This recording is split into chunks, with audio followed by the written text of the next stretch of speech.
राहुल गांधी जी को ये ध्यान रखना चाहिए कि इस देश में पंडित नेहरू के बाद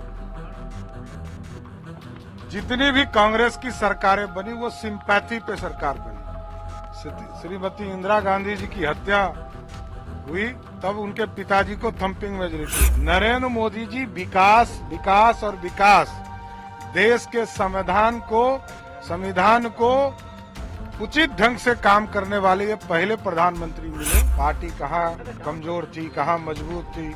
75% मार्क्स आए, बिहार की जनता ने दिया है। हम चाहते हैं कि 90% मार्क्स मिले और आगे के चुनाव में, विधानसभा के चुनाव में हम 90% मार्क्स लाएं, इसकी कल्पना के साथ आगे। इस देश में नरेंद्र मोदी जी को 292 सीट दिया है। राहुल गांधी जी को ये ध्यान रखना चाहिए कि इस देश में पंडित नेहरू के बाद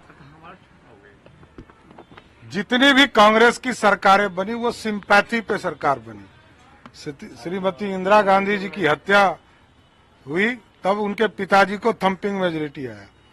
1991 जब उनकी पिताजी की हत्या हुई तब सिंपैथी के आधार पर उनको वोट दिए गए। नरेंद्र मोदी जी विकास विकास और विकास, देश के संविधान को उचित ढंग से काम करने वाले ये पहले प्रधानमंत्री मिले। तो उनके विकास के सपने के मॉडल को, आरक्षण के मॉडल को इस देश के लोगों ने 293 उम्मीदवार को जिताकर समर्थन देने का काम। रोहिणी भी आज सिंगापुर लौट रही है। लौटना ही था, हमारी बहन है।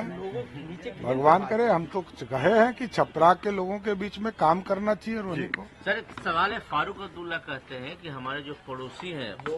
सम्राट जी, आज बैठक जो हुई उसपे कुछ बातें कहिए, क्योंकि कुछ ऐसे हम जो बहुत मजबूत से आप लोग जीतने वाले। हम पार्टी के अंदर हम समीक्षा कर रहे हैं और हम अपने पार्टी के पदाधिकारी जो लगे थे उनका क्या अनुभव था, पार्टी कहाँ कमजोर थी, कहाँ मजबूत थी। 75% मार्क्स आए, बिहार की जनता ने दिया है। हम चाहते हैं कि 90% मार्क्स मिले और आगे के चुनाव में, विधानसभा के चुनाव में हम 90% मार्क्स लाएं, इसकी कल्पना के साथ आगे। जदयू ने मगर एनडीए को नेतृत्वकर्ता के रूप में नीतीश कुमार को ही घोषित कर दिया, बीजेपी से सहमत है? तो हमने कहा 1996 से आदरणीय नीतीश कुमार जी के नेतृत्व में हम काम कर रहे हैं और आगे भी करेंगे।